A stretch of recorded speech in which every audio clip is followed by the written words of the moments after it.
Okay, good evening, everybody. Good evening. Please let me see your emoji if you can hear me very well. Okay.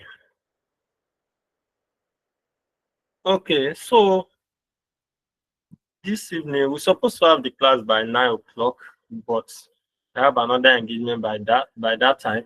And also tomorrow morning, I also have another engagement. So I need to be in a very good state of mind. So if you start by 9, definitely we are finishing the class around maybe by 12 or so.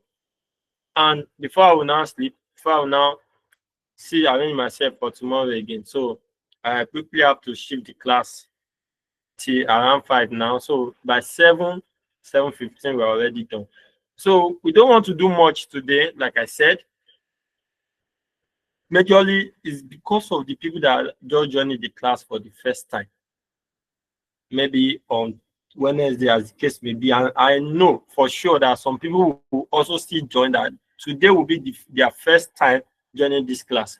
So that is one reason why I quickly want to run through this chapter 3. I've already dropped link for chapter 1, chapter 2, and also the assignment review on chapter 1 and 2 that we did on Wednesday. So after this class, join this one, making 4. After this class, I am going to drop the 4 link, everything together.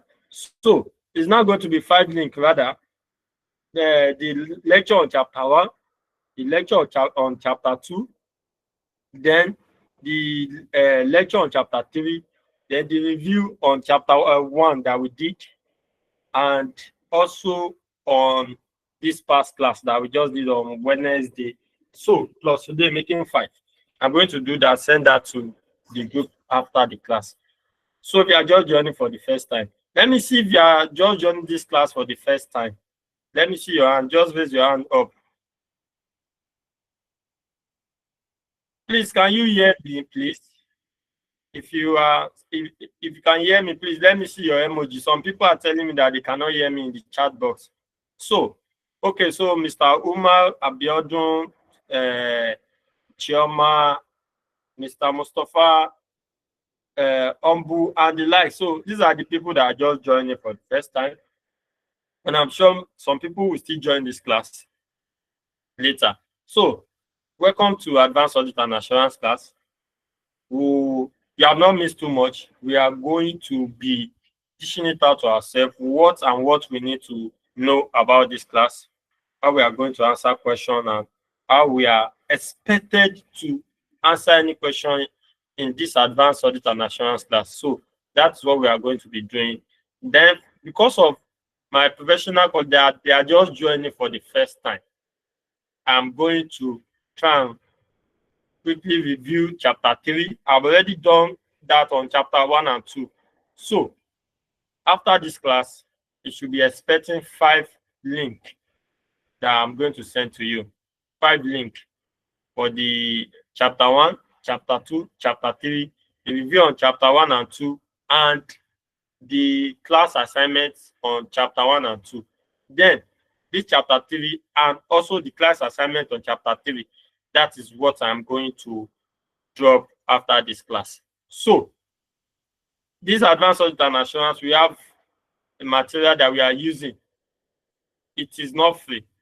So for those of us that are just joining, please reach out to me after the class for your material so that I can send it to us. It is not free, like I said. So please reach out to me after the class. And for those of us in this class that they will ask, how much is the material? I will tell them.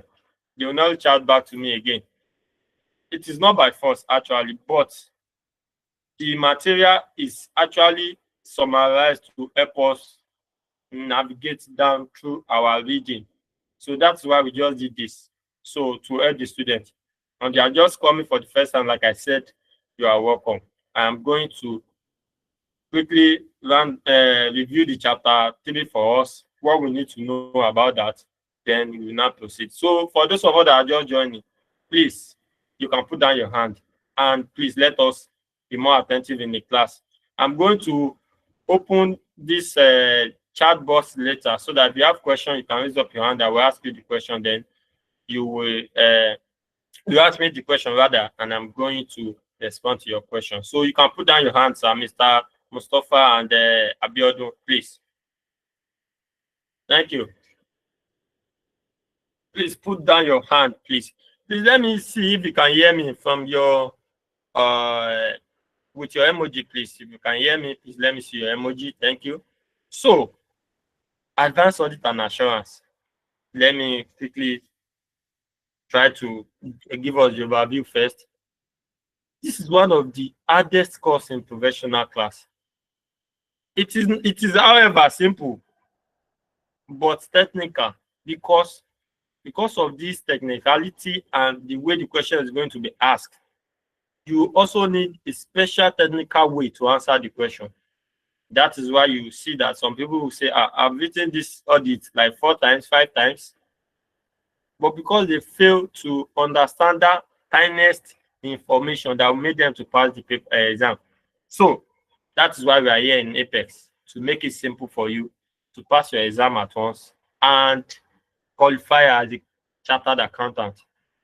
So my name is your regular tutor, Olatuji Idris. So let us proceed. Advanced audit and assurance. What does it entail? What do we mean by assurance?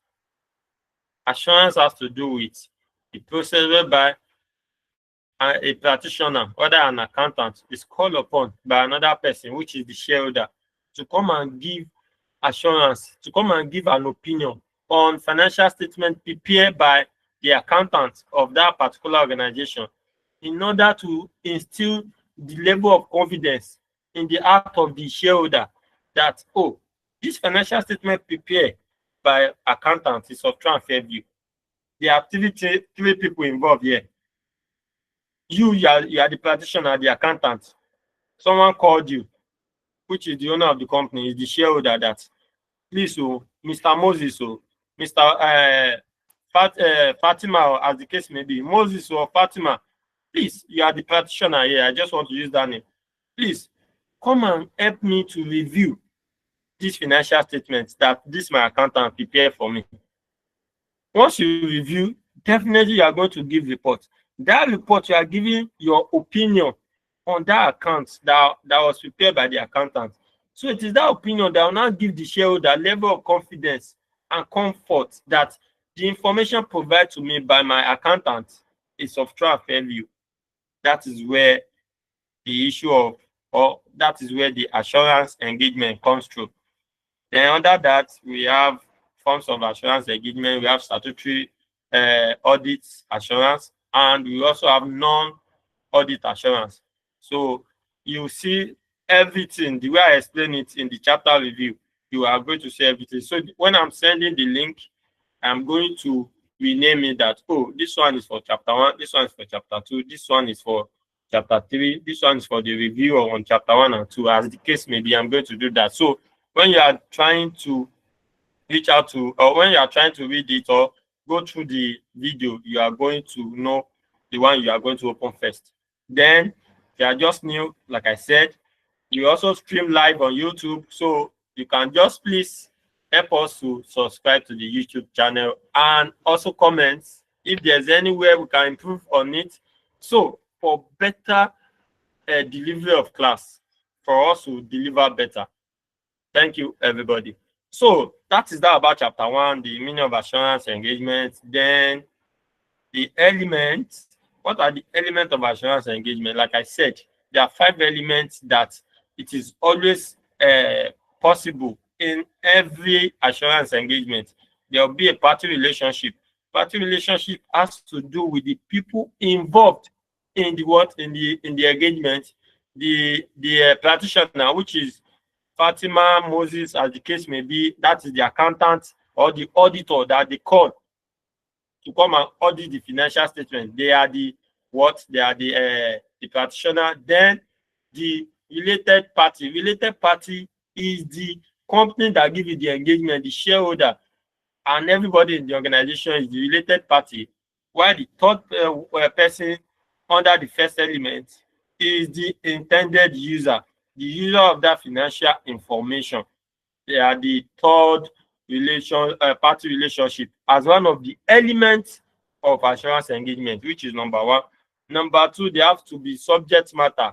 What are the things they call you to come and audit? Is it the financial statement? Is it on due diligence, on environmental policy, as the case may be? These are the subject matter, the suitable criteria. Then each of these engagement that they call you to come and do, there is certain criteria that have to be followed before you can lay your hand on that particular engagement.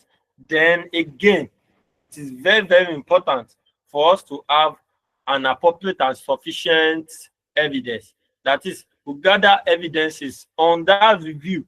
We gather evidences. The evidence we gather has to be sufficient and appropriate. I mean, the quantity of that evidence to substantiate our opinion, that has to do with sufficiency. Then appropriate has to do with the quality of that evidence for you to corroborate your opinion in order to form your final conclusion on the financial statement. That's number fourth element. Then the final one is report. After every engagement, after every assurance engagement, you must give report. The report you now give report in form of the report will now be the opinion, your conclusion of that review. When you perform any engagement, you are going to give report. It's that report that you form your opinion on that financial information, whether it is of true and fair view or not. So those are the elements of assurance engagement. When you open the material, I mean for the people that they are just joining, so you are going to see everything the way I explained it there. Then we move to chapter 2, and there's one thing you need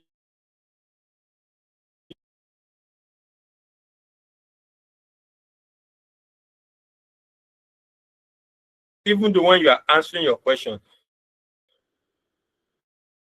you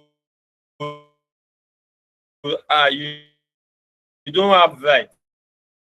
It is not proper for you to jump building on the step. Then it should, all the chapters in this advanced audit and assurance are being compared. Then in the exam hall, when you are asked any question, that is the way you are expected rather to also answer the question as the case may be. So, my dear professional colleague, let us slide into chapter 2. Chapter 2 is the continuation of chapter 1. Chapter 1 tell us the overall view of the audit engagement as a whole. Why chapter 2 now talks about the environmental requirement, I mean the regulatory requirement that assurance engagement. Number one chapter 1 talks about the assurance engagement, the overview, everything that governs all the rules and regulations that governs the conduct of any audit or any assurance engagement. So under this chapter, we explicitly explain what you need to know about the ethical requirements, which is part of the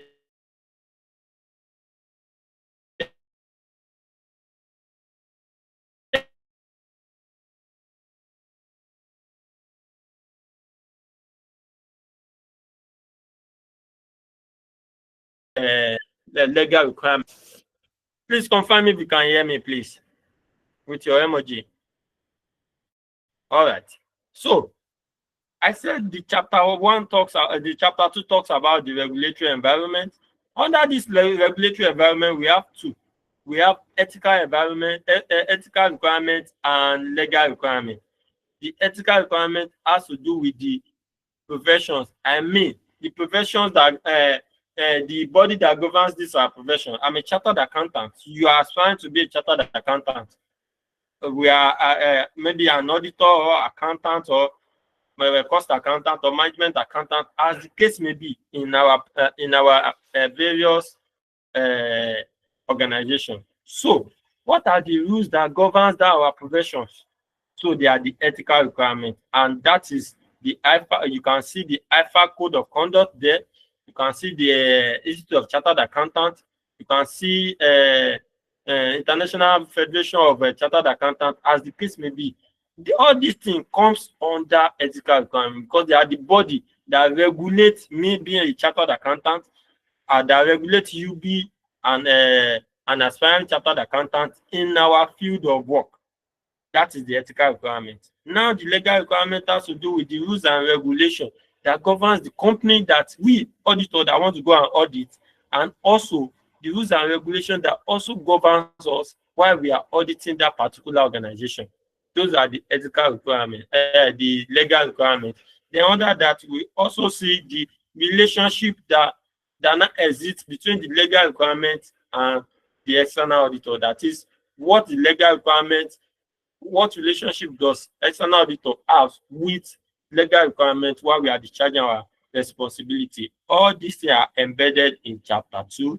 Then after that, we now proceed to aspect of professional standard. These are the standard, the body that in charge, the regulatory requirement of professional standard, the standard that we use in conducting our day-to-day activities as any engagement that comes. If it is preparation of financial statements, we have to go with IFRS. If it is for audit, we have to go with ISA, which is ISA. So all these things are embedded under professional standard that is part of subheading inside this chapter 2. Then we have the aspect of money laundering. What is money laundering? How does money laundering affect the financial operation of an organization? In the case of any audit engagement, and you notice any form of money laundering, what are you supposed to do? How are you supposed to report it? Everything is embedded inside this chapter 2. Now, I said we have two regulatory environments under this chapter 2. We have chapter 1, we have ethical requirements and legal requirements. I've explained the meaning of ethical requirements. Those are the body that regulates the professions. Then the legal requirement is the laws that guide the company that wants to go and audit, and also the auditor. So the ethical requirements, they now explain further in chapter 3, which is what we want to enter.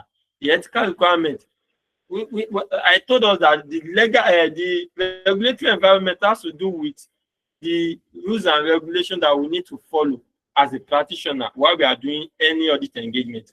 And we said under that we have the ethical requirements and legal requirements. So the ethical requirements is now further explained in this chapter 3. And how was it explained?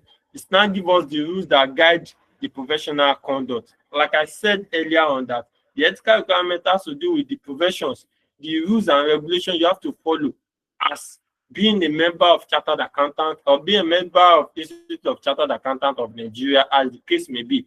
So that is ethical requirement, and we are going to substantiate it and explain further on in this chapter 3. So let me quickly now explain this chapter 3 and how it's going to quickly help us out. So after this, I'm going to give us the questions that we have dished out since last week. Then we are going to substantiate it and see how we are expected to answer this kind of question in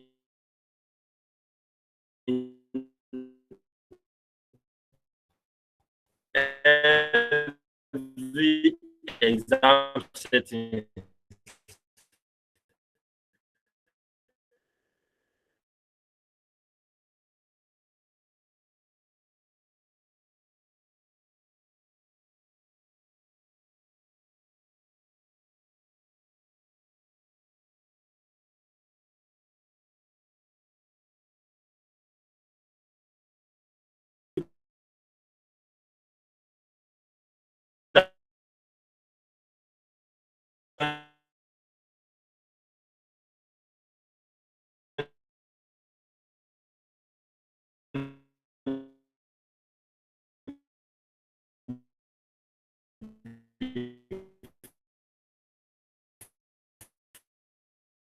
For if you have any question at this junction, next within 5 minutes, put your hands up on that. Someone said that they cannot hear me. Oh, can you hear me, please? It's my network. Okay. Can you hear me, please? Okay, they said they can hear me. Please, if you have a question, please let me see your hand up. Within 5-10 minutes. If you have a question, let me see your hands up. So if I do not see your hands up, I want to assume that you already understand everything that we explained. Okay, I'm asking, do we have any question? If you have a question, please put up your hand. Let us see you. Please, can you hear me very clearly? Yes, some people are telling me that my voice is shaking. Can you hear me very clearly? Okay, so since nobody is raising up his or her hand, I want to assume that we understand very well. Then let us quickly talk about this chapter 3. And like I said, chapter 3 has to do with rules to professional conduct, which has to do with the rules and regulation that guides the profession. What are the rules and regulations that we are expected to follow as a practitioner during our engagement services to our clients? This is what we want to talk about under this chapter 3. So let us listen as we dish out to ourselves. So, rules to professional conduct, like I said, according to IFAC, IFAC is one of the regulatory body under ethical requirement, which is the rules and regulations that guide the professionals while they are conducting their professional activities or responsibilities. So these rules, they are the fundamental rules that we have to follow. It is a must for us to follow it. If we follow it, it's just that a guide to every engagement, a guide what we need to do. Just like if you buy new gadgets now, there's always instruction paper embedded inside the gadget. Those are the instructions that you have to follow. If you follow this, if you want to open it, there's an instruction there. They will also give us the picture, and they will name every part of that gadget with number, and they will explain each number and what they are working for. That is the same thing. It's just like a manual that we need to follow as a practitioner where we are doing our professional engagement. So this one now brings us to those 5 fundamental principles by ISB that we need to follow. In some exams, they can call it the ethical principle that a professional accountant needs to follow. They can call it the fundamental principle of ISBA code. They can call it the principle that guide the conduct of every professional accountant. Is the same thing. So, in case of ISBA code, there are 5 fundamental principles that governs the professional accountant that we need to follow on every engagement, just like a manual to guide us in our professional engagement. One of it is integrity. That is, a professional accountant is expected to be straightforward, truthful, honest, direct in all his professional responsibility, and he or she is expected to do such duty with all honesty and truthfulness.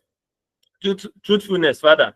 That is that about integrity, which is one of the number one IFAC code. Then number 2 is the objectivity. Objectivity has to do with a situation whereby we are able to express our opinion without being biased. Objectivity is one of the IFAC code whereby a practitioner or a professional accountant is expected to not be biased in a sense of judgment. That is, the practitioner should not compromise any business judgment, and he is expected to be objective in dealings with his customer. That is, when the profession, the code under these objectivities explain to us that under these objectivities, a professional accountant, you must not be biased in your dealing with your customer. That is, if you review an account and you find out that A is A, you must be able to report that during the conduct of our review or audit investigation, we conclude that, or we observe that A. So it's that A that we have to report in our report. So this thing is telling us that you should not do anything that will compromise your judgment If you see A, report A. If you see B, report B. You must not be biased in this while you are discharging your responsibility, and you should not entertain any form of undue influence from your client. Any form of undue influence can come with being too familiar with the client, or you are the person that they used to see every time, or your independence of appearance is not even sound enough. So all these things can be threats to your professional independence. So one of the ethical principles now told us that we must be objective in while dealing with our customer. We must not be biased in our sense of what judgment. That is objectivity. Now, professional competence and due care. This one is nothing other than we as a professional accountant, we are expected to maintain high level of competency while discharging our professional responsibility. That is, we are expected to maintain high level of competency and due care and skills. That is, we must be knowledgeable in all areas of our profession. Not that they ask you to come and explain the small concept about IS2, which is on inventory. You cannot even substantiate it. You don't know how to even start according to the standard. This is what inventory talk about. This is how to recognize inventory, which is the lower of cost and difference between the lower of cost and net realizable value. You cannot substantiate that. So one of the ethical code now says that as a professional accountant, you are expected to maintain high level of competency, due care, and skills in all your professional engagement. That is, you must be sound and knowledgeable about what you are called upon to do. When they are talking about taxation, how to file taxation, how to compute tax, maybe value-added tax, company income tax, petroleum profit tax, you should be able to say something. Then by that we are adhering with the ethical principle on professional competency and due care. This one is nothing other than we must maintain high level of competency, skills, and knowledge in all areas of our engagement. We should not be like a novice that does not know what he or she is doing, because if all this is not properly followed, it's going to be a threat to our independence. It's going to be a threat to the way we are going to report our work to the people that give us the job. So if you do not follow all this manual, you will not be able to perform very well. That is that about professional competence and due care. Then confidentiality. Well, this is another important ethical principle that says that we professional accountants, we must not disclose the information of our client to third party, except if you are asked to do so with special requirement. This special requirement can be maybe the profession, like Institute of Chartered Accountant, specifically request you to disclose the information for better understanding and to make proper monitoring on that particular client. Or when you are asked to disclose the information with legal authority, like legal, maybe in the case of money laundering, and the case may be, they can ask you to come and give us small information about your client. So you are asked to do so. But on the normal circumstances, you are not expected to disclose the information of your client to third party. This is the number 4th ethical principle published by ISBA code of IFAC code. Then the last one is professional behavior. That is, as a professional accountant, we are expected to comply with all relevant laws and regulations that guides our profession. And we must not do anything at all that will bring shame, dishonest, or that will bring shame, dishonest to this profession we all of us are called upon to represent. That is that about professional behavior. That is, we are expected to comply with all relevant laws and regulations, and we are not expected to do anything that will bring discredit or that will bring shame to the profession that we represent. These 5 ethical principles are the principle that a professional accountant must follow in every engagement. And also, by following this thing, is going to instill our level of independence, and also will be able to give proper report to the shareholder on what we concluded, or on what we conclude as proper opinion, or how we can give our opinion on the said financial information you are called upon to come and review at one point in time. What I'm saying in essence is that if we follow this 5 vertical principle, is going to instill the level of confidence in the way we interpret, or in the way we give our opinion to our client. I mean,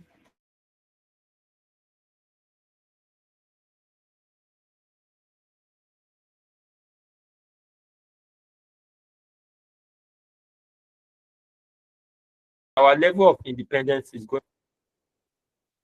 Please let me see your emoji if you are following the class. Am I communicating, please? All right. Thank you. All right.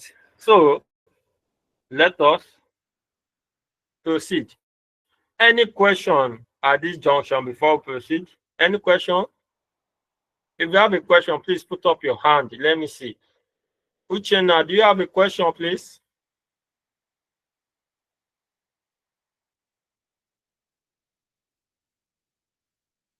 Uchenna, if you have a question, you can unmute your mic and talk. You have the floor, please. Just 2 minutes. Uchenna, you are raising up your hand. You have the floor now. Just 2 minutes. Ask your question. Okay. If you are not hearing us, probably you don't have any question. So you can put down your hand, please. I'm going to be calling your name at every regular interval so that you can put down your hand. I'm not sure you are in this class. Okay, so let us proceed. So immediately after that, we'll move to this concept of integrity, objectivity, and independence. Their relationship in this three type of in these three elements that we just mentioned: the integrity, the objectivity, and independence. What is integrity? We just explained that integrity has to do with one of the IFA code that says that a professional accountant must be truthful, straightforward, honest in dealing with his client. That is that about integrity and objectivity. Objectivity has to do with this level of confidence that you have and that you must possess as a professional accountant, that you must not be biased. If you are not biased, you must be objective in dealing with your customer, and you must not entertain any form of undue influence from your customer or from your client. If you do not entertain any form of undue influence from your client, it's going to help you to safeguard your independence with your client. Independent in this sense that if you are too familiar with your client and you are too familiar, they are giving you gifts, unnecessary gifts. If there are something, you now ask them to provide some documents for you for audit purpose.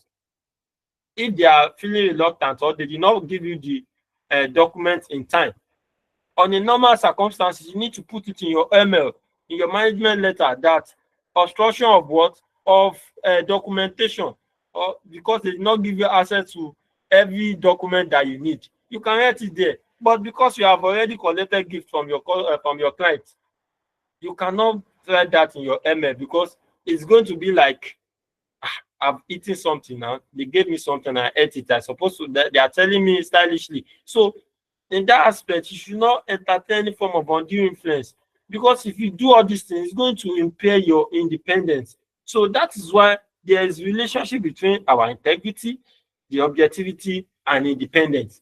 It means that if we uphold our integrity and objectivity very well, as it is instructed as one of the ethical principles, and also we do not entertain any form of undue influence, we are going to have a sound independent. I mean, we are going to have this level of independence, and we'll be able to give opinion on the financial statement as we're supposed to report any issues while we are auditing or while we are doing any engagement of our clients. So that is that about the relationship between the integrity and objectivity, and also the independent. We've done this before.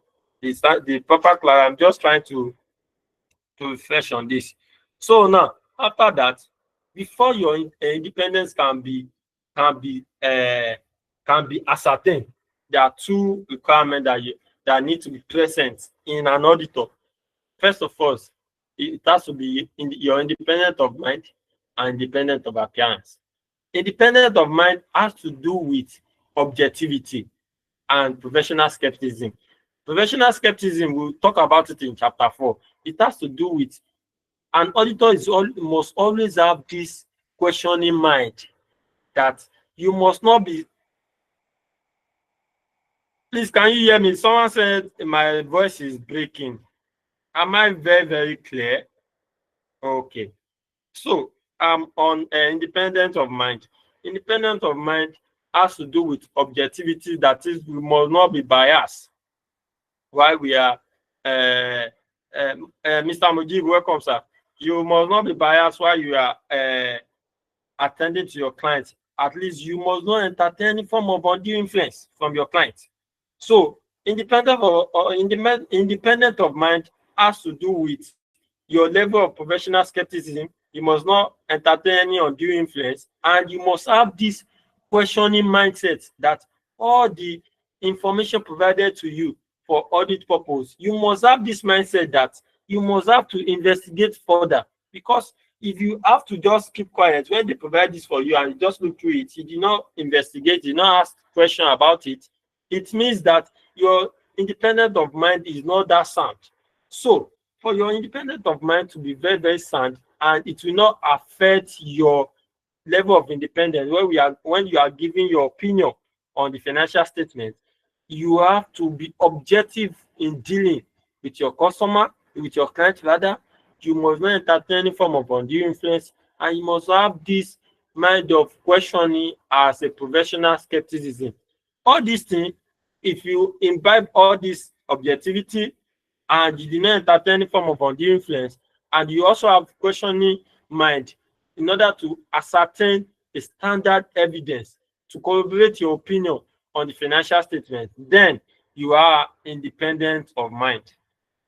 Like I said, this independent of mind has to do with three things: objectivity, then you must not entertain any form of undue influence, then your professional skepticism.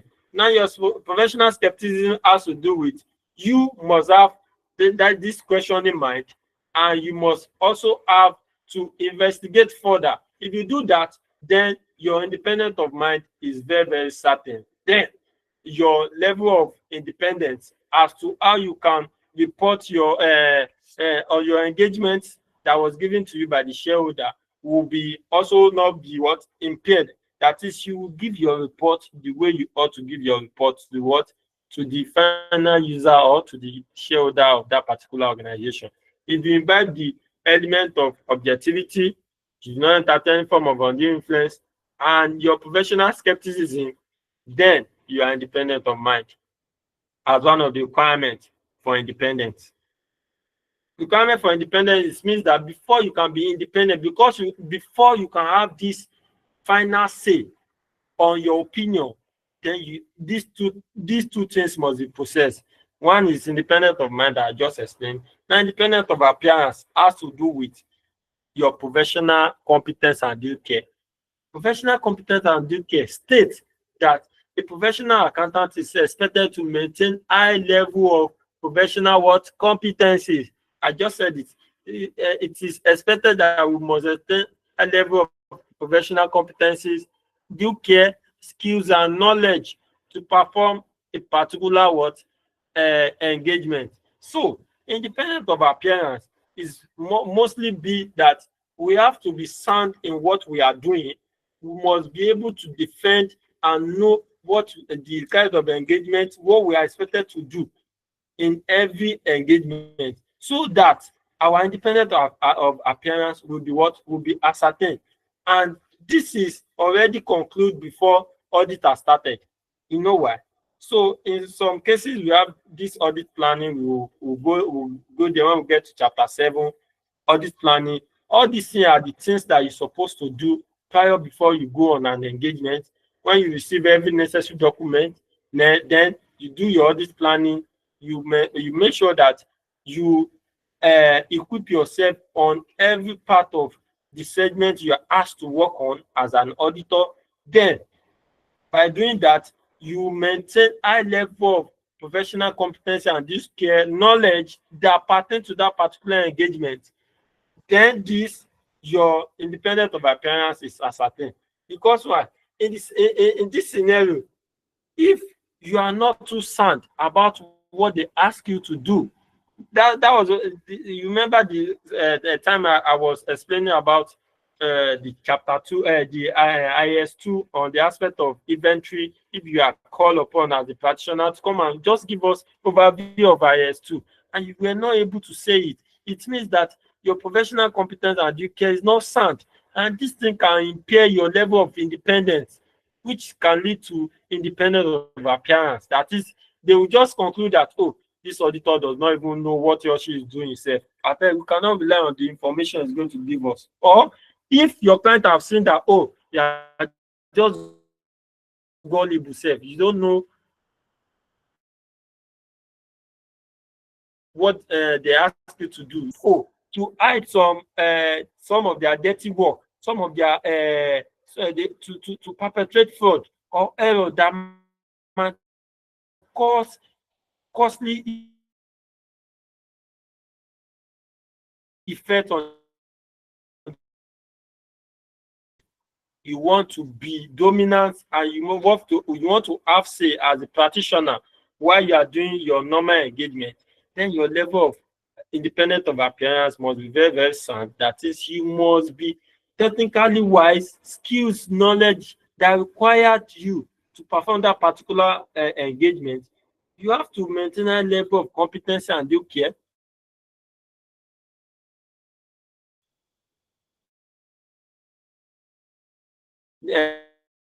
Of assurance, your level of independence is certain as independent of what? Of appearance. Then this one cannot be like a form of conclusion before audit even starts. Because if you are not sound, about what they ask you to do, your client will just conclude before you even start anything that, oh, this auditor did not know anything. No. Please let us go and look for another auditor. Or they can use it as an avenue to perpetrate fraud because they know that you don't know it. So these are the two requirements for independence: independent of mind and independent of appearance. Please, am I communicating? Do you understand me, please, my dear professional? Okay, thank you. So if you understand this, we all know we are all human beings, that there's no how we will follow this ethical principle. We are going to be objective. We are going to have integrity. Our professional behavior is going to be sound. Then we did not disclose the information of our client. They know that will warrant us not to report or disclose any thing we find out during the conduct of our audit. These are these things that will obstruct us, that will be like a barrier. That will be like a barrier to our independence. They know that this is going to happen. So this chapter now explains the threats to all this professional independence and also provides solution to all these threats. So some people said in the chat box that I should re-explain this aspect of independent of appearance. Like I said, if you understand the independent of mind, that has to do with objectivity and your professional skepticism. This one has to do with your professional competence and due care, which is not other than you must possess, or you are expected to maintain a level of competency, due care, skills, and knowledge to perform particular engagement. So if you are not too sound, if you are not sound about the particular engagement, or you don't even know what they ask to do, it has effect on your independence. It means that the user of that financial information, or the people that call you to come and do any engagement for them, they might even conclude before you start any engagement that, oh, we cannot rely on the information that this auditor wants to give us. Because from our small charts, from our small chit chat with the auditor that we are asking that, oh, this we are having issue of inventory. How can you explain to us?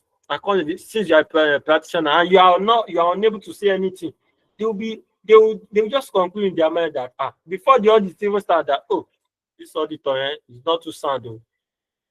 So by that they are telling you indirectly that they are not going to rely on any information, any opinion you want to give to them. And the second effect is that they will use it as any avenue to perpetrate fraud.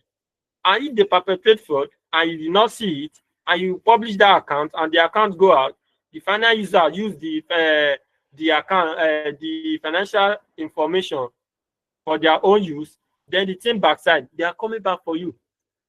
That who is the auditor that audited this company? They will call you. Is Mr. A, is Mr. B. That is professional liability. We will discuss about it in chapter 4.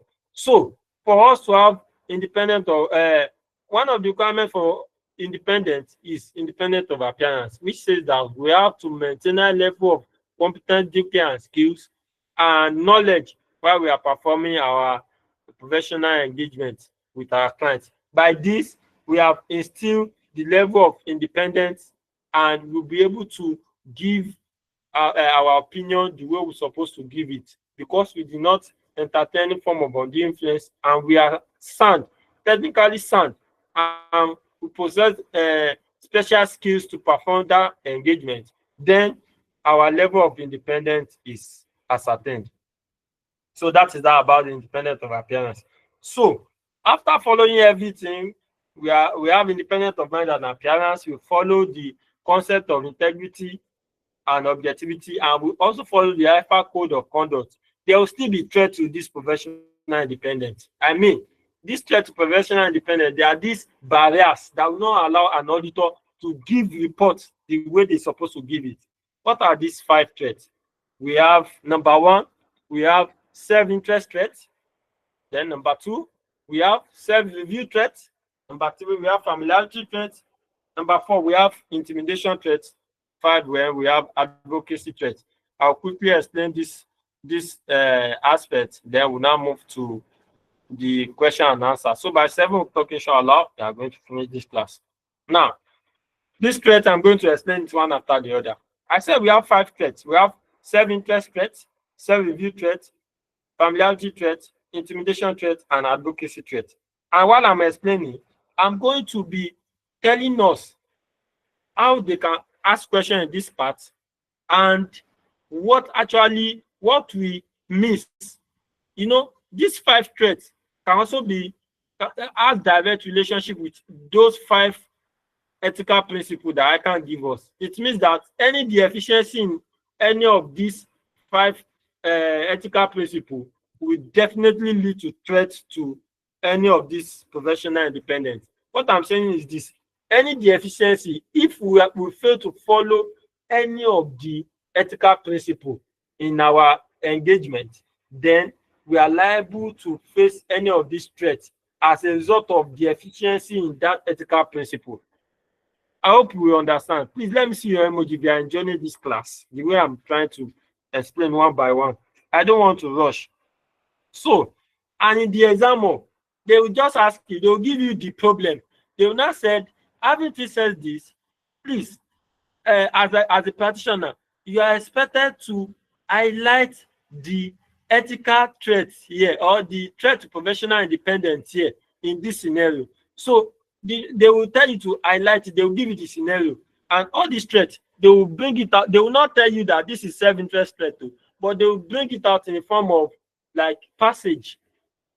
Inside that passage, you see a sentence that where they default or where they have the efficiency in one of the ethical principles, that lead to that threat. So from the ethical principle that they fail to follow, it will lead to threat. So while I'm explaining this, I'm going to be linking the ethical principle that they default that lead to all these threats. So let's start. Self-interest threat. Self-interest threat, it has direct this thing. It's yes, a case study based scenario question. Yes, under this self-interest threat, which is that number 1, it has direct relationship with our ethical principle of integrity. Our ethical principle of what? Of integrity and objectivity. If you do not follow the ethical principle of integrity and objectivity, you are liable to face the threat of self-interest threat. Let me now explain. Self-interest threat, it is the threat to professional independence, whereby a practitioner have interest in the client they call upon, in the client he or she was called upon to come and what? To come and perform an engagement on. Self-interest threat. This thing can become threat when you did not follow the normal ethical principle on what I said on integrity and objectivity. So you now ask me why? Because the ethical principle of integrity says that you must be straightforward, honest, and what? And truthful. Then the objectivity says that you must not be what? Biased, and you must not entertain any form of undue influence. So if you entertain form of undue influence by collecting gifts, or you have any financial interest in the company by collecting gifts, if you collect gift from your clients, substantial gift too, then you have default the ethical principle of objectivity, because they said you must not entertain any form of undue influence and you must not be biased.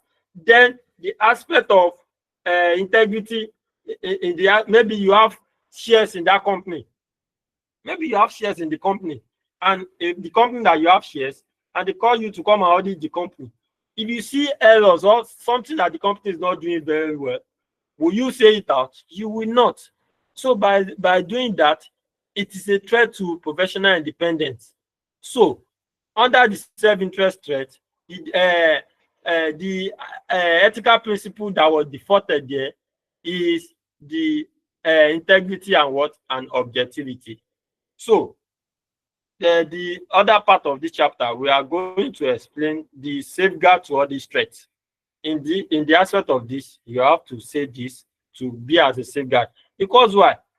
If you did not do what you're supposed to do, it's still going to backfire on the auditor or the audit firm. And by doing that, it can lead to criminal liability or civil liability. They can sue the audit firm. They can seize the license of the auditor if they are not doing what's supposed to do. We can see the error, the case of Aaron company, whereby the auditor collided with the shareholders, and the thing just led to them giving us another requirement, which is, if you are very, very familiar with Sarbanes-Oxley law of 2000, because Aaron company collapsed in early 2001. So the Sarbanes-Oxley law was enacted in year 2001 to now strengthen what auditors are supposed to do. They give more responsibility to an auditor, and all these things, they have to do with the threat. If you did not do what you're supposed to do, definitely it's going to be threat to your independence, and any threat to professional independence will definitely cause professional liability. So that is why they try to explain the aspect of this threat and how we can safeguard all these threats. Like I said, I don't want to deviate too much. Self-interest threat, you have successfully default the ethical principle of integrity and objectivity, whereby you have either interest in the company, by maybe you have shares in the company, or you have received a financial advantages or gift from your client before. Let me give us this for those of us working in an audit firm, or maybe you are just an investigator on particular job. If you are one of the audit team that want to go and audit a company, then when you got there, they serve you normally. If they want to give you lunch, normal lunch is supposed to be a sizable jollof rice with maybe two beef or so, and a Coke or soft drink or water in some cases. But when you get to the company, you now notice that they just brought a roasted chicken, full one. see fried rice, so see jollof rice. It's like you are in a party.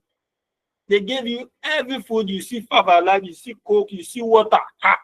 Something should be sending you signal that this is a red flag. Because by the time you finish eating this thing and you ask for one document, they will delay it. You ask them that, oh, please let me see the invoice on this particular uh, give me the invoices that you raised on this particular aspect. They will just delay it to you now ask for invoices, money. They will not give it to you. You come the next day. What of the invoice I requested yesterday? They say that we are still looking for it. No, it's because they already give you rice and everything. Because on normal day, if you do not collect that rice, definitely you'll be able to shout for them that I said I need this thing. You are not giving me. I'm going to make a report to my organ that you are not giving me this. But because you have eaten rice, don't get me wrong. It's not that you cannot eat rice, but the rice they will give you should be a sizable one that you know that you can even buy by yourself.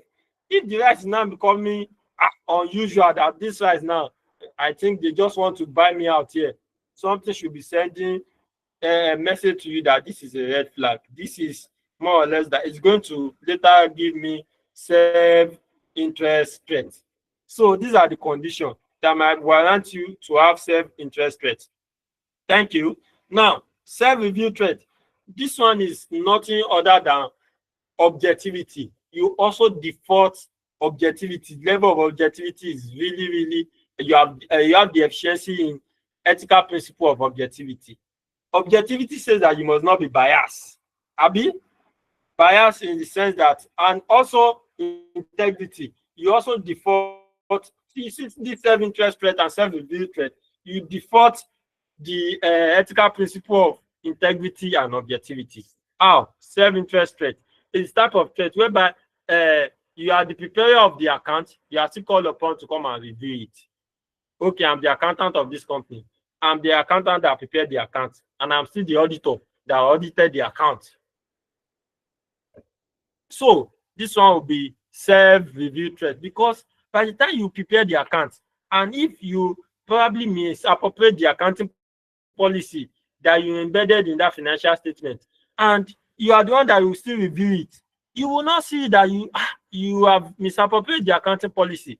A typical example is IFRS 15, which is revenue from construction of contracts, and it has 5 conditions that we have to follow. So these 5 conditions, after you follow these 5 conditions, that is when you can recognize your revenue. But you did not follow these 5 conditions, and you just prepare the account. One of the conditions says that you have to identify the contract price with customer, then all these things shall identify contract price with customer, identify performance obligation, then do something with contract price. Those are the 5 principles. So after this, you are not going to recognize your revenue. How do you recognize revenue? Revenue is not recognized when the money is earned. And let me give us, sorry, I'm deviating to SBR small, but they have particular connection together here under this self-review threat. Self-review threat, like I said, you have default the ethical principle of integrity and objectivity, because you are the one that prepared the account and they still call you to review. So where we have diverted into SBR is the aspects that you now misappropriate the accounting policy in preparation of your financial statement.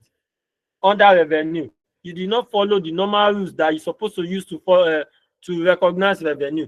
So revenue is recognized in this aspect. For example, for a construction company, they ask you, they give you money to build 2-story building for us.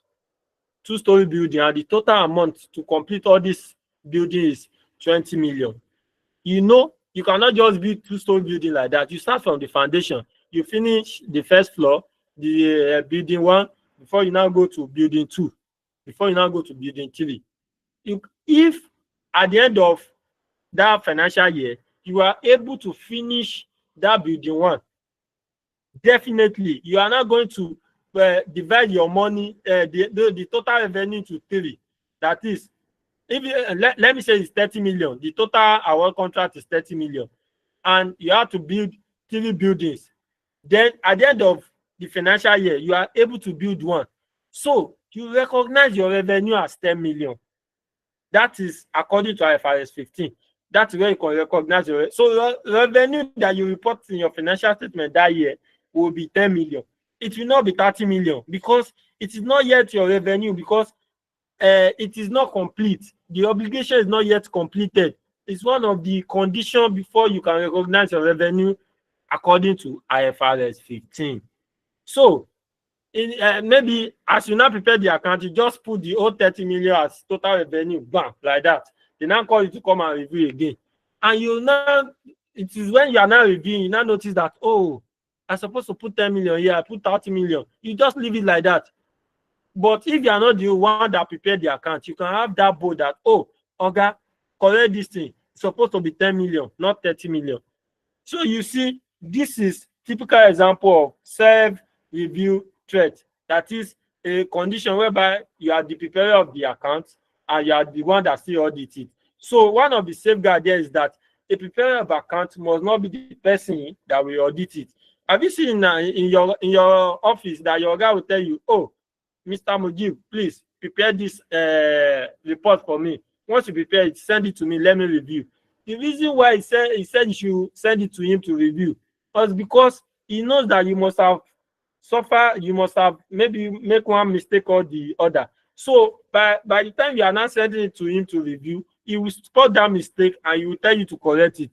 So a situation whereby you are the one that prepared the report and you still go through it, you will not see everything. Everything will look perfect in your eye. And by the time you now send the report to the people that want to use it, they will not be calling you back. You did not see this? Didn't you review this this thing you sent to us? So all these things, they are self-review threats. Please, are we communicating? Do you understand me, my dear professional? Okay. So the third one is familiarity threat. Familiarity threat. It is under this threat, you have deviate. I mean, you have the efficiency in objectivity. Objectivity says that you must not entertain any form of undue influence, and you must not collect any gift, financial gift from your client. So in this situation, it occurs when the practitioner has long-term relationship with the client. Example, something that can form familiarity threat. There are plenty, but let me give you an example. You are a pastor and you are an auditor. Yes, you are the head pastor in your church, and there's this company. They are into they are concession companies. Concession companies, they are the company that are in charge of maybe road construction or anything. So they now want to donate. While they prepare their financial statement, they donate, and you know your church is not under the 5th schedule of allowable expenses. That is, if you want to donate, it's either delayed to Muslim Association of Nigeria, which is that association, or CAN, Christian Association of Nigeria. This company, they just bring their donation, 10 million, they just bring it to your church. Pastor, we donated this 10 million to this church. Or they come to your mosque, you are the Afa, and you are still an auditor. Like I'm a Muslim now, I go to mosque, maybe I hold one position in my mosque, like that. So, and as I'm an auditor like this, the company, they just donate to our mosque like that. So when we now want to audit, and I see that, hey, it's the same company that came to give us donation, it's the same company we want to audit. Please, between me and you, will you state their error? Will you put it in the report? You will not, because you're already familiar with them. And you know you're supposed to question that when you are reviewing the financial statements under liable expenses, is this you now write it donation to CNS Church, Lagos. CNS Church. They now go and check the 5th schedule. Is CNS Church under their liable expenses for donation? You will now not see CNS Church. So you now question them that, oh, you have already do mistake here. This expense is not allowed. You need to disallow it. Then you cannot say it because it is even your church or your mosque they donated the money to. So you just leave it like that. Hey, no, I cannot report on this. This is one of the things that can cause familiarity threat. Or maybe your brother's sister, your wife's sister, or your wife's brother is one of the key person in that organization you want to go and audit. Maybe your wife's brother is the chief accountant or chief financial officer of that company. And when you go there, you saw him now. See my brother-in-law. If there's any error in that financial statement they presented to you, you will not be able to report. It's already a familiarity threat. Under that, you have default in ethical principle of objectivity because you will be biased. What suffers that made it to be familiarity threat is because you will be biased. You did not follow the ethical principle of what? Of objectivity. So for the first three that I've explained, the first one has integrity and objectivity as the efficiency. Then the second one also integrity and objectivity, while the third one is strictly on objectivity. Then the fourth one, I hope we understand. Please let me see your emoji as we continue the class, please. So now the intimidation threat. The intimidation threat. This intimidation threat is nothing other than you did not follow. Oh no, this one is not you've not default any of the ethical principle per se, but intimidation threat has to do with direct relationship with your client. Maybe your client is threatening you. It always occurs when the clients hold you against your will. They hold you against your will in the sense that, oh, this is how we want you to do the account for us. This is how we want you to audit the account. If you not do this, we'll kill you or we'll kill any of your family member. Definitely you want to do what they ask for. They have already held you against your will. Or in another circumstances, maybe that company, they are the major client that you have in your office, that once the company just take the job away from your company like this, the company might not even survive, your firm might not even survive. They might even sack some of the staff, all the staff they might sack, because once there is no money to pay staff salary, they will lay off some staff now. And this particular company is your number one major client that is bringing source of revenue to your firm, that enable your firm to pay your salary and other people's salary. And this company now telling you that, and you are now the one of the audit team. The company is now telling you that if you did not do it like this, we take our job away from your firm. And you know the implication. The company will not be able to pay you again. They will sack you. Or they threaten you that if you did not do it like this, we know your family member will go and kidnap them and kill them. So this is intimidation threat, whereby the practitioner is held against its will. This is another threat to professional independence. Please, are we following the way I'm explaining it one by one? And finally, the advocacy threat. Advocacy threat. The advocacy threat is nothing other than type of threat whereby the practitioner, your level of confidence, the ethical principle of confidentiality is defaulted here. That is what leads to advocacy threat.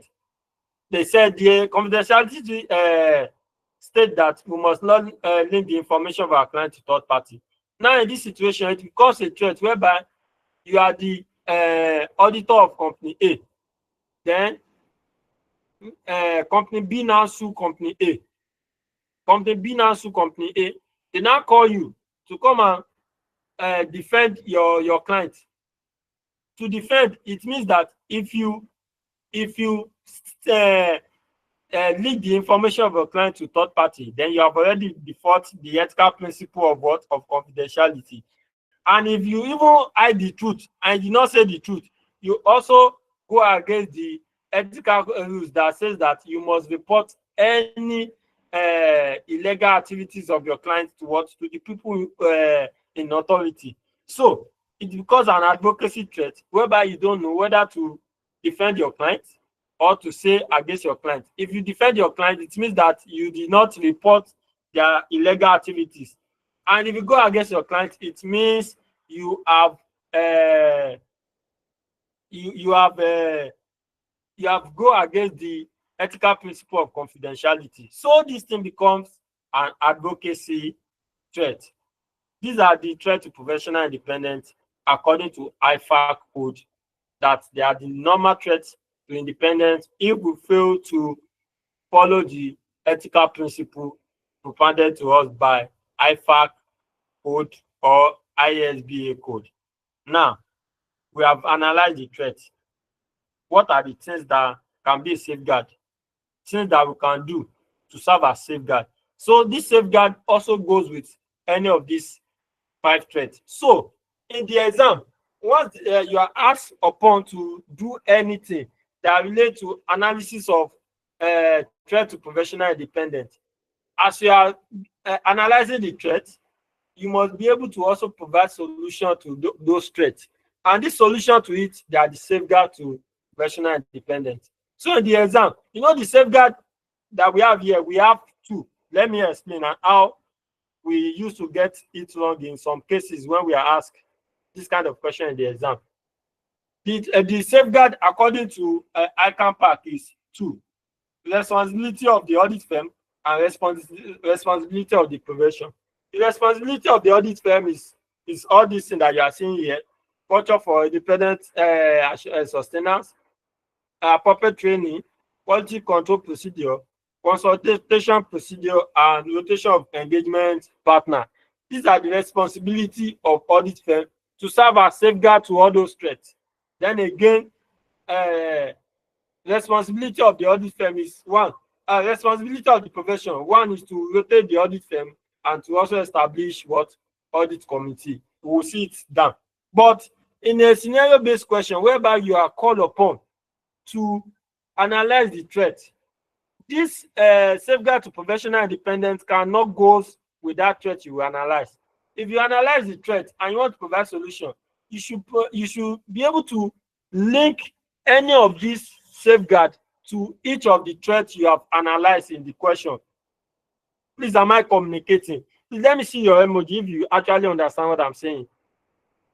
It will be wrong for you when they now said that you should provide safeguard to all the threats you have analyzed in the exam, and you now want to start listening this culture for independent sustenance. Where does it relate to in all those threats that you've analyzed? Number 1. So one of the safeguard there for the self-interest threat, whereby it is integrity and objectivity that was impaired there. That so what you need to do is that you will have to ensure that you do not entertain any form of undue influence from your client, and you must be truthful and straightforward. That one now goes with culture for independent sustenance. It means that you have this mindset from the beginning that I am going to be straightforward. I'm not going to entertain any form of undue influence. Then you have that culture for independent sustenance as one of the safeguards to self-interest threat. Then to self-review threat too.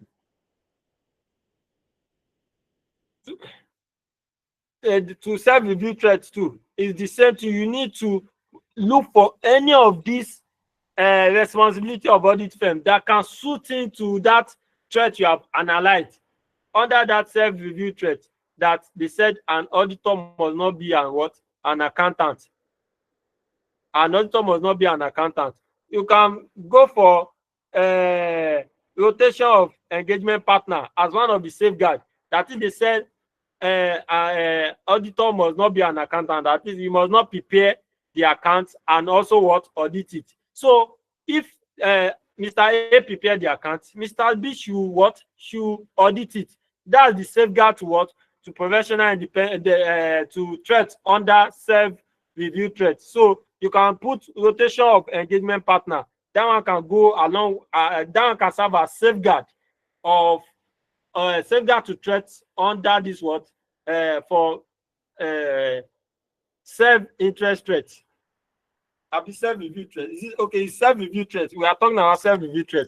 The safeguard to self-review threat is rotation of engagement partner. That is the person that they should. If Mr. A prepared the account, Mr. B should audit the account. Then familiarity threat. The proper safeguard for that familiarity threat here is disclosure. That is, when you get to this thing, you now know that, oh, it is this company that donated to our mosque before, or church. Then once you disclose, you not be part of the team that will go and audit that company. Or you tell them that, my sister-in-law is in that company. Oh. Let me give you an example. One of my former colleague in my former office is in this class. I don't know, you'll be hearing me. So where I'm working now currently, like I've said it in this class before, there's in fact, this particular colleague that I said is in this class, he was the one that was handling that company before. When we were working together, he has also left the company. I have also left. So where I'm working now, it is my new employer that they now give that job to. That is my current company now. So, but one of my colleagues in my current company, during normal interaction, we were talking before that this is where I left. So the person knows that I've already worked in the company before. When the engagement now comes, that they now want to choose me as part of the team that go and audit the company, they now said no, that I will not be the part of the team because I already have either direct information or indirect about this company before. Because where I'm working for, we are the one that is doing the accountancy service for the company, and we are the one that's still doing the audit for the company.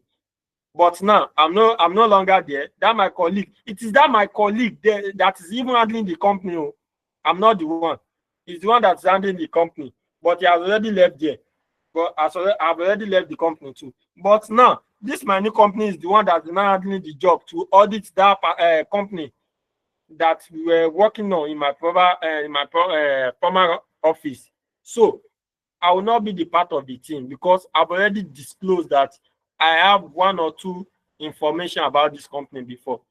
And if they allow me to go, it's going to affect my independence because of the familiarity that have already exists between my former company, which is happens to be, I know that we audited this company and we even provide accountancy service to them. So one of the safeguard for familiarity threat is proper disclosure. Once you disclose that, oh, I already know someone in this company before, they are going to probably change the team that will go and audit that company. Please, am I communicating? I'm just trying to give us the safeguard to all these professional independent. Then for intimidation threat, you should also disclose. That is through consultation procedure. Consultation is the safeguard to, because in the example, anything that has to do with you analyzing the ethical threats in a given scenario, definitely you must be able to provide safeguard to all those ethical threats. And it will be wrong of you to start saying all these things without linking it to each of the threats you have analyzed. So that is why I'm saying it one after the other. So now, for the safeguard to intimidation threat, it is consultation procedure that can be safeguard to that.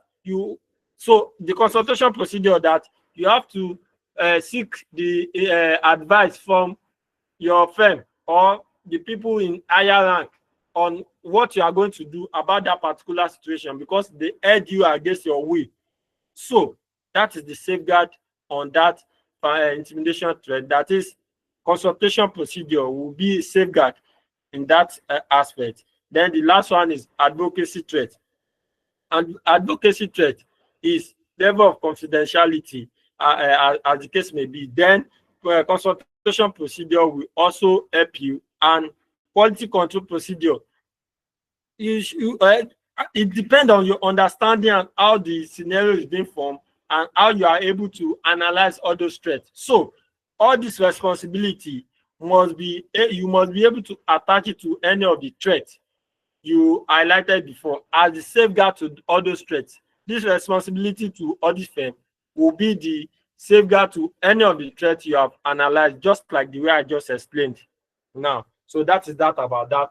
Then finally, the responsibility of audit firm.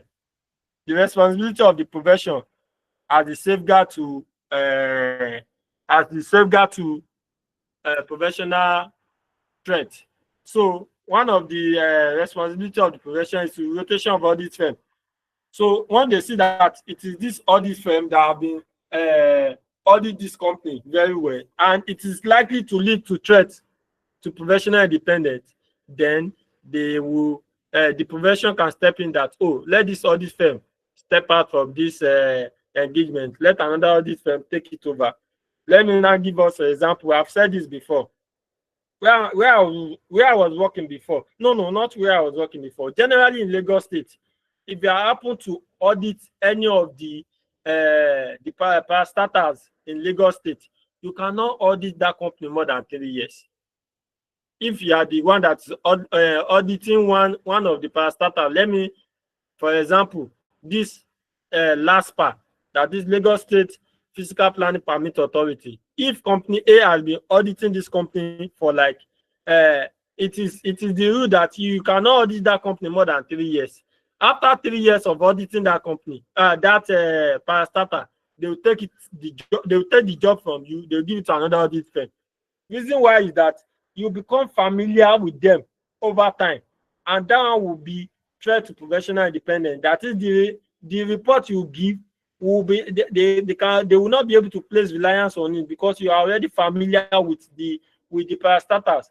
So that is why they said rotation of audit firm. Rotation of audit. I just give us an example that in Lagos State, you cannot audit any parastatals more than 3 years. After that 3 years, they will take the audit job away from you. They'll give it to another firm.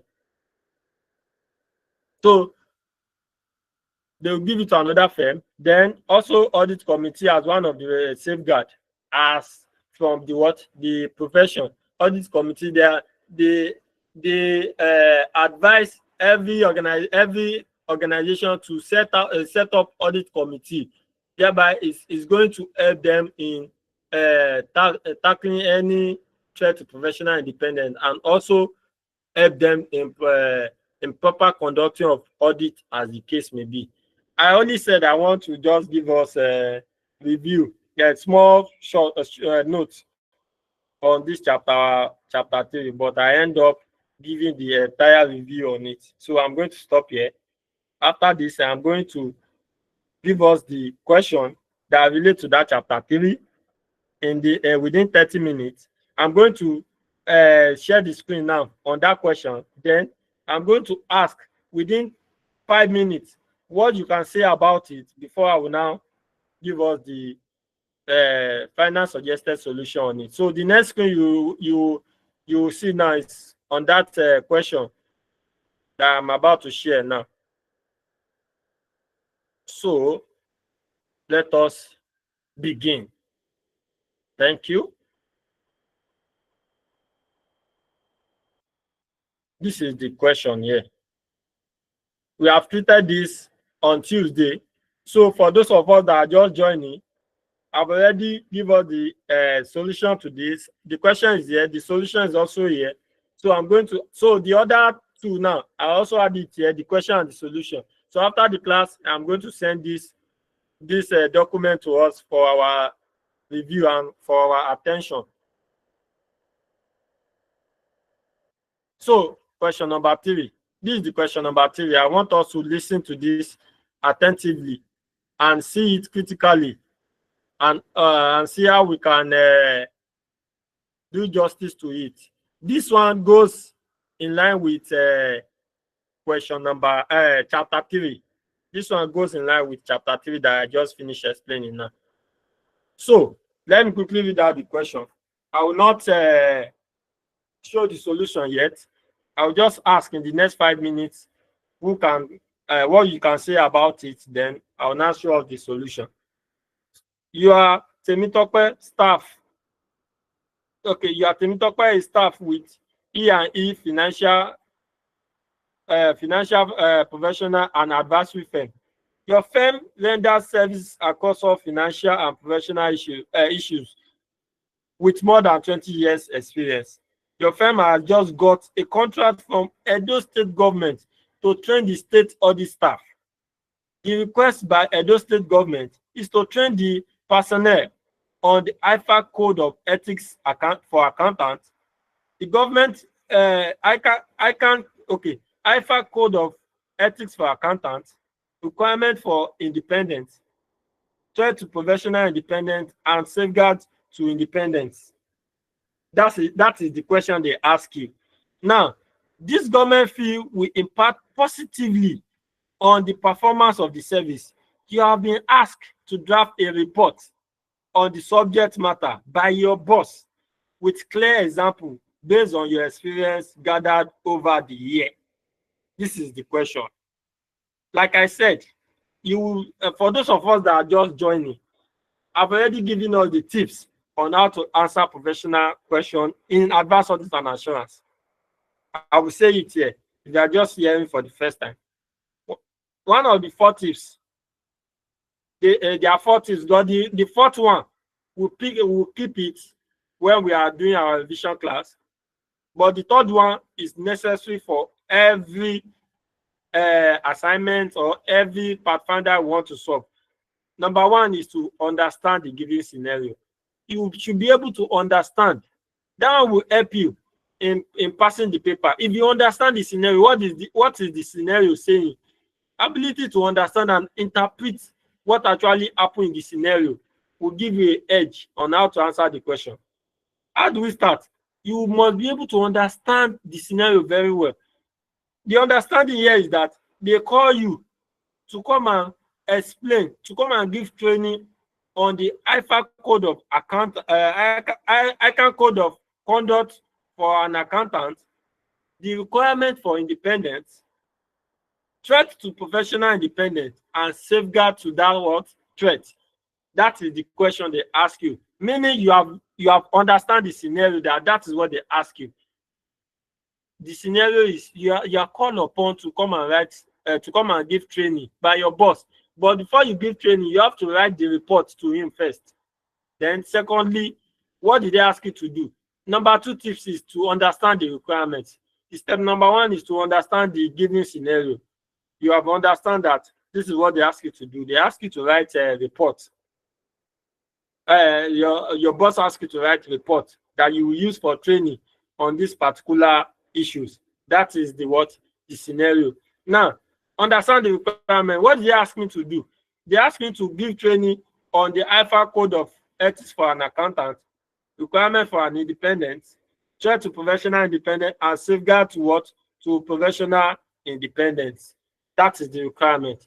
Then step number 3 is we must be able to link our answer to given scenario. That is, every answer we are providing is to help Edo State government personnel and which department? The audit department personnel.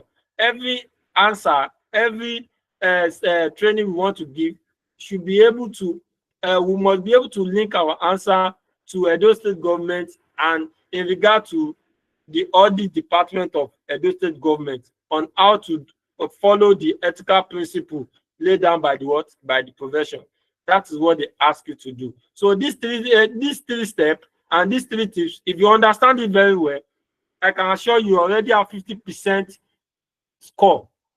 Now, the other 50% that will now make you to pass that particular question is your ability to now write and follow the 3 steps that I told us. So, my dear professional, I'm going to give the class just 5 minutes, and you raise up your hand. Just contribute. What are you going to write in this kind of question? And just give me simple brief, just overview. Just in 2 minutes, in 1 minute, you should be able to say this is what I'm going to write. This is how I'm going to write it, and that's what I need from us. Please let me see our hand up if you want to attend this in this exam in any question. So, Mr. Olawale, you have the floor, please. Olawale, you have the floor, please. Yes, I will start by first telling the examiner the reason for the issuance of IFA Code of Ethics and Accountants to the accountants, just to regulate our activities on the field while we are engaged in a particular just how do we engage and how we go about our engagement. I'll just need to talk about the fact code D2. Then following this, I also want to talk about the independence, what independence means.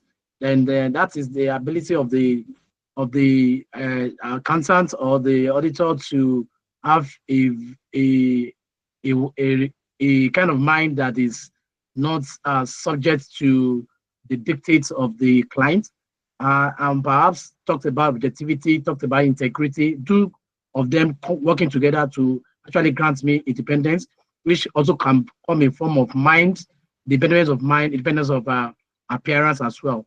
Then I will talk about threats that are likely to work against this independence if I stand on my ground on that same independence. And then and I also talk about the safeguard to overcome those independence once they occur in my engagement. Mr. Olawale, thank you so much. You have done well, but you fail to understand something very well. One of the things that will actually, is it the first time you are writing the paper, sir? Olawale, are you there, please? Yes, first time I wrote the one for skills, and I had above consistency above there. Okay. So now, Dorcas, please mute your mic, please. I told us that we should not mute our mic if you did not raise up your hand. So, Mr. Olawale, one of the things you're supposed to note that this is a professional class. You miss out very important thing, and that thing can be costly. It can, as you explain this thing, that is very, very fine. That thing can make you to lose about 5 marks if the question is 10-mark question. You know what? They said you should write a report. You have to understand which type of report am I writing. Is it internal report or external report? I'm writing to my boss. It is internal report. How do I start internal report? That is from me, so person, from me, Idris, or from me, Olawale. You state your position in that organization, maybe audit senior or audit manager. Excuse me. So then from Olawale, audit senior, audit manager, to maybe Okechukwu, the audit partner. That is how to start your report. Then you now give the subject of what all this thing that you explain that you are going to write. You put it in the subject that is IFAC ethical code of conduct, requirement for independent, threat to professional independence, and safeguard to all these threats. That's what you want to talk about. Then you now say, yes, sir. Then that preamble that you said you are going to generally state about the general conduct, that's where you can now start that one. So if you miss out all this from the addresses, from and to then the subject matter, before that, you have substantially erased some part of vital thing that is supposed to be embedded in your answer. So if that is not there, if the total mark is 10 mark, they might give you 5. And you will have attended the question. In your mind, you say that, oh, what they asked me, I've already answered it. But this particular thing, did you do it? No. So you are liable not to get the whole mark. I hope you understand, sir. Mr. Olawale, are you there? Okay. Thank you. So some people have put down their hand. So exactly that's how you are going to do. I said suggested solution. It means that I'm not perfect too.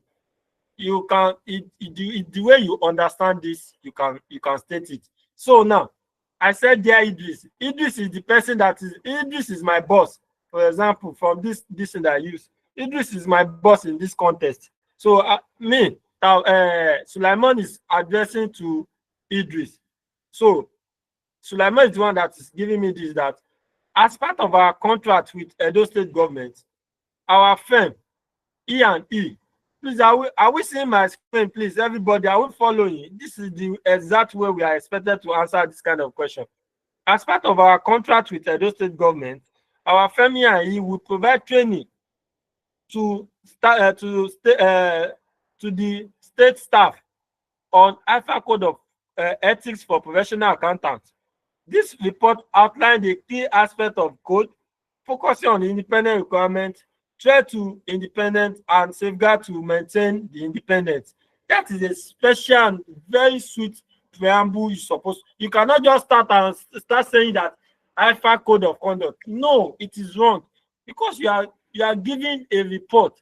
Should be a proper preamble that will be able to be like a bridge that will link between what you are about to say and the company they give in the scenario. The company they give in the scenario here is Edo State. So you can see that this preamble actually linked me what I'm about to say with what Edo State government asked me to help them with. Are we following, my dear professional colleague? Please let me see your emoji. Okay. So after that, and I said below is the explanation of what? Of the subject matter. And I start. IFA code of conduct. I give them the meaning that the International Federation of Accountants Code of Ethics for Professional Accountants establish fundamental principles for accountants to maintain higher standard of professionalism and integrity. Below are the ethical principles guiding the professional accountant while discharging its responsibility. The reason why I did not explain, I only state it because I know you know what to say. So as you state it like this, you are expected to just write simple what integrity means according to the IFA. You don't write too much, just short one down here.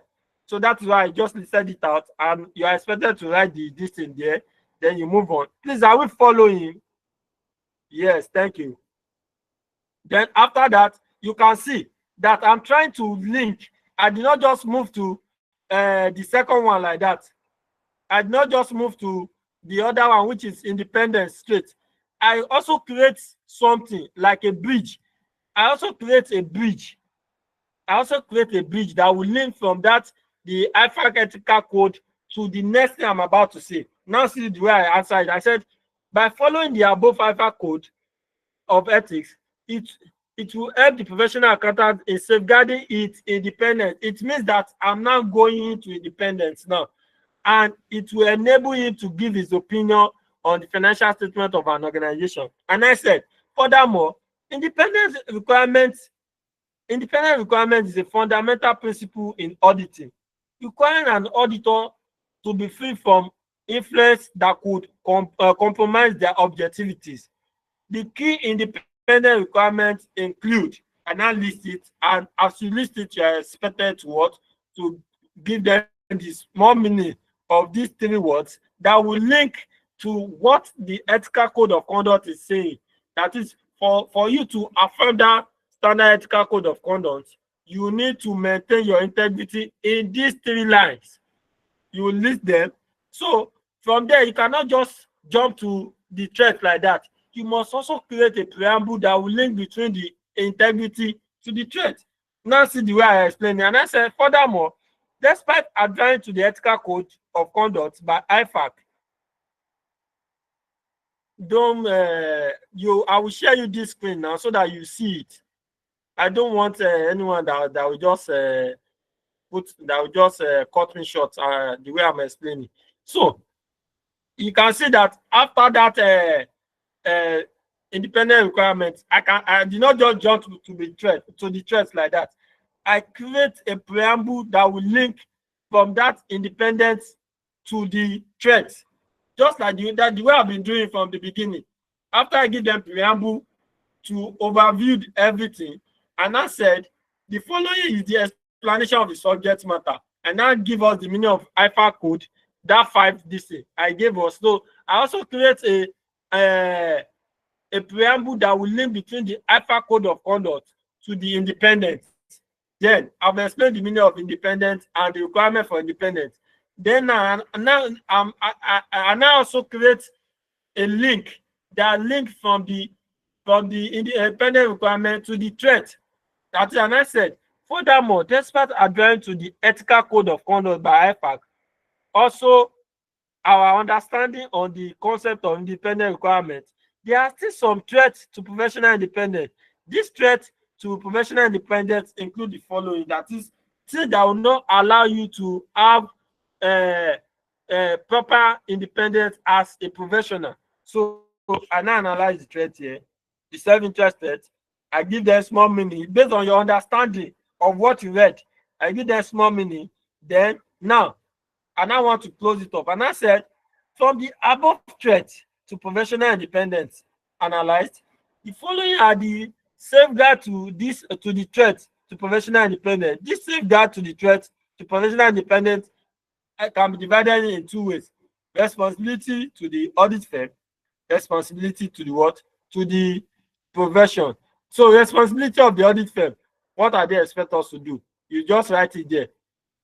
Culture for independent sustenance, rotation of audit staff, training and development, consultation procedure, standard quality control, and disclosures.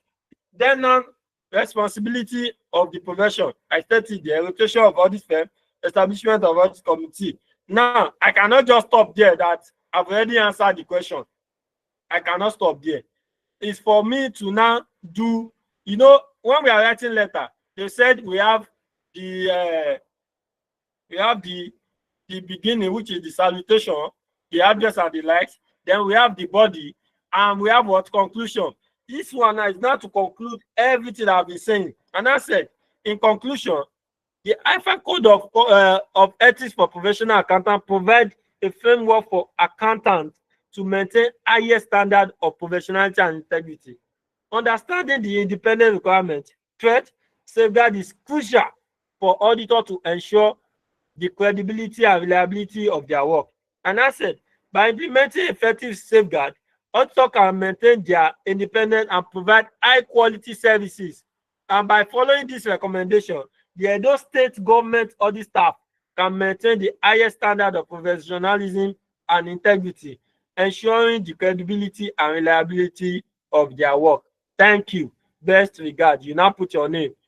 You, Sulaiman Mosuru, Senior Auditor, E&E and Co. Chartered Accountant. This is the way we are expected to answer questions in the exam. You can now see where I said audit is one of the technical questions and it's one of the hardest questions to pass in professional. Because you see now, so now, my dear professional, this answer now, you can see that it's straightforward. Because in this scenario, they actually ask us directly to state the IFA code, the requirement for independence, directly the way we see it in the chapter 3. But they can also treat this question that they will give us the whole problem in the scenario. So they will now ask you to analyze the ethical principle there. So from that ethical principle, then you will now be able to also give them safeguard. So when you are providing your answer, once you analyze the ethical principle, the safeguard might not go the way we list it here. The safeguard, you provide safeguard in relation to the ethical principle you have analyzed according to the scenario. So this question can be asked in two ways. Is either they give it direct like this, or they embedded all those ethical principles in the question. They now said you should analyze them, you should point them out, then you provide safeguard to them. So we are still going to see some kind of question there. Then when we see it, we are going to solve it together. So this is the way we are expected to answer question in our professional exam, as the case may be. So any question generally, next 5 minutes, so we are going to start the class. Any question generally? Question? You can please put down. Okay, Mr. Godwin, please go on. You have the floor, sir. Yes, sir. Good evening, sir. Yes, sir. Thank you very much for your efforts, sir. We appreciate you, sir. Okay, so, sir, a quick one. I don't know if I'm jumping the gun, but I just want to compare and contrast. So this is a report, internal memo, writing to a senior boss in the same organization. What if it's going outside? I just want to be able to compare and see if it's the same format or if it is going outside. Yes, sir. Everything that we write inside is the same thing, but you are going to change context. Like you are not going to address it to like you are addressing it to the person that you know. Everything you are providing, it will be like it is the final conclusion. You actually write this thing to your boss to review, to see what you have done. All right, am I right? Yes, sir. So The other one, you are just sending it as final conclusion. So your address is going to change. You are going to definitely write the audit firm address and the receiver's address.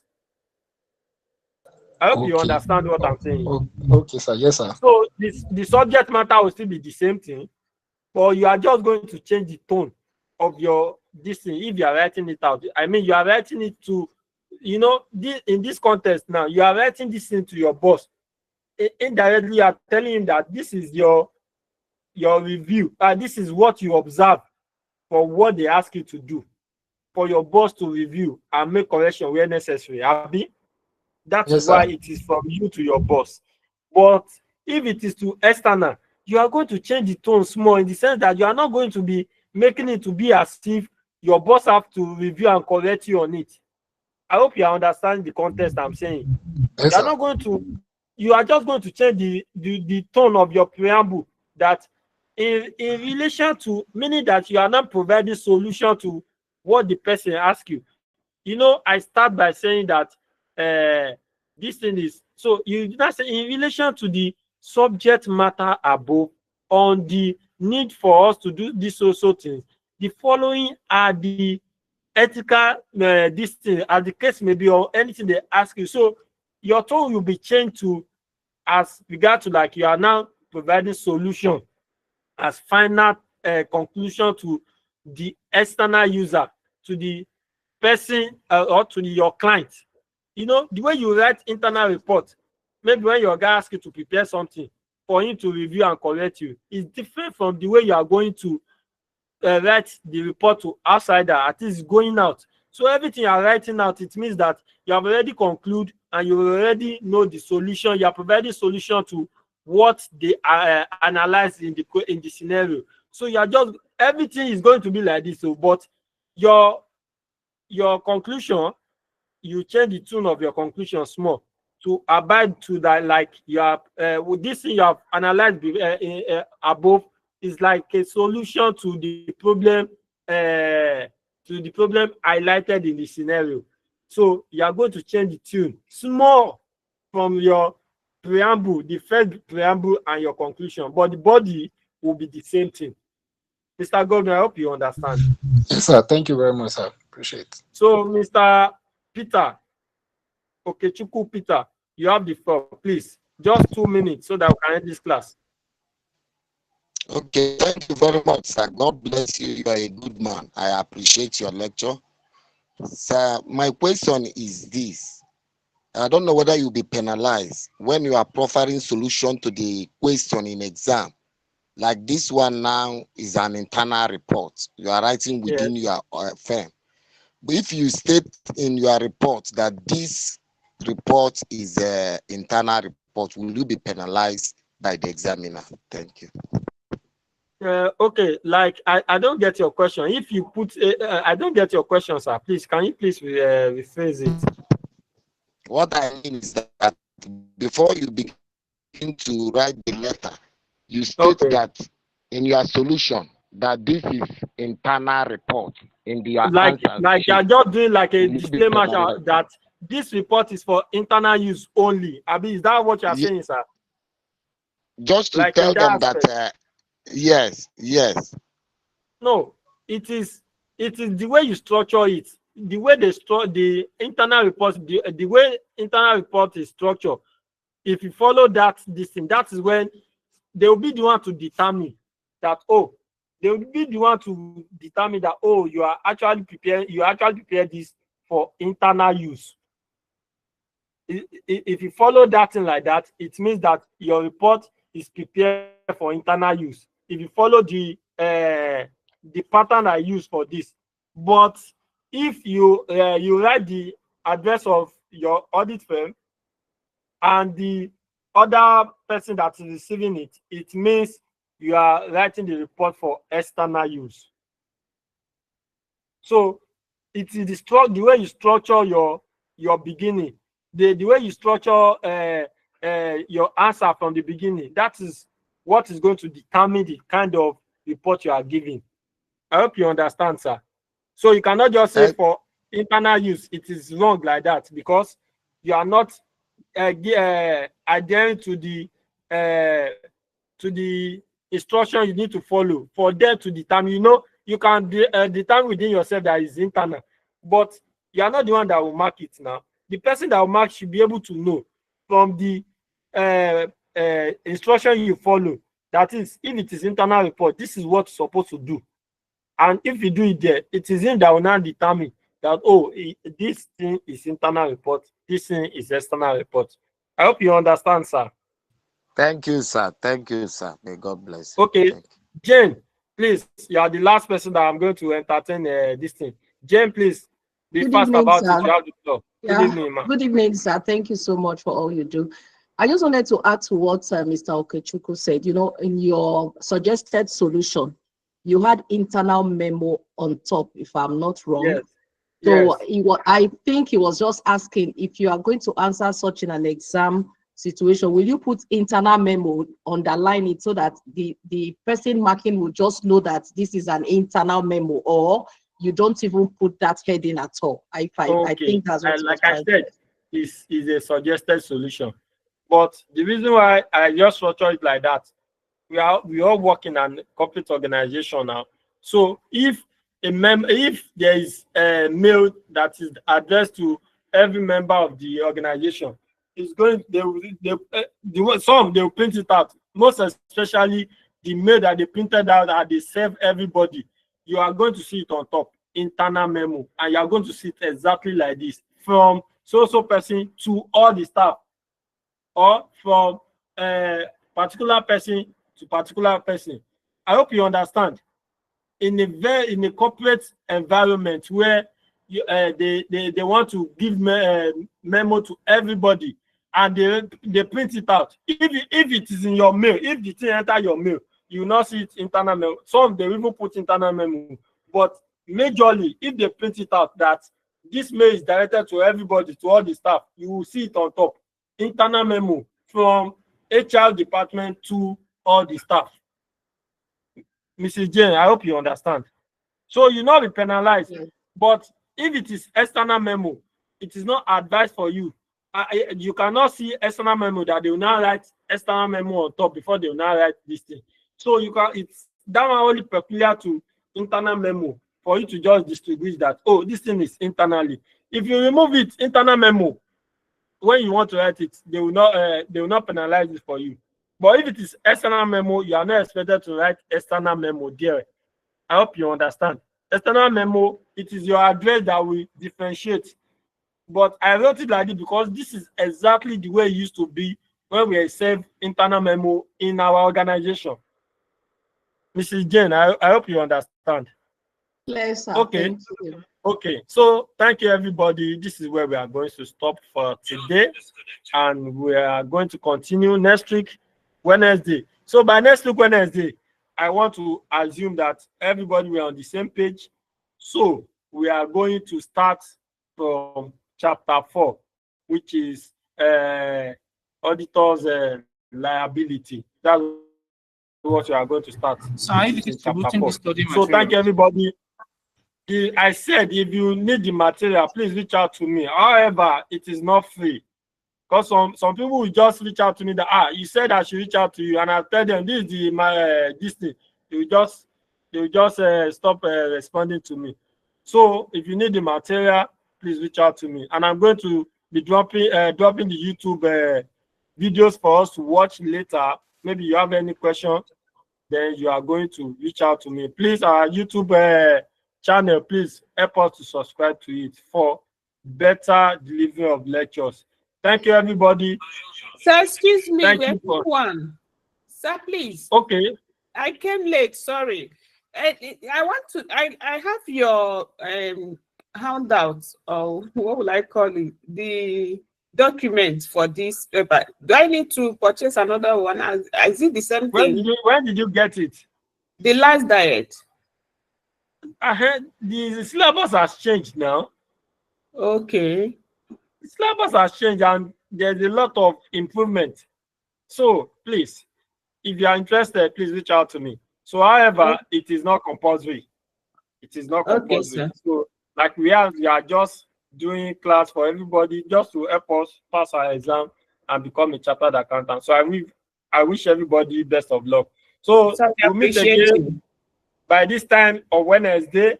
Thank you everybody for listening. Please subscribe to our YouTube channel. Have a wonderful weekend. Thank you. Thank you, sir. Thank you, man. Thank you, everybody. Good night. Bye. Bye. Thank you, Mr. Latunji. Thank you, too. Thank you, sir.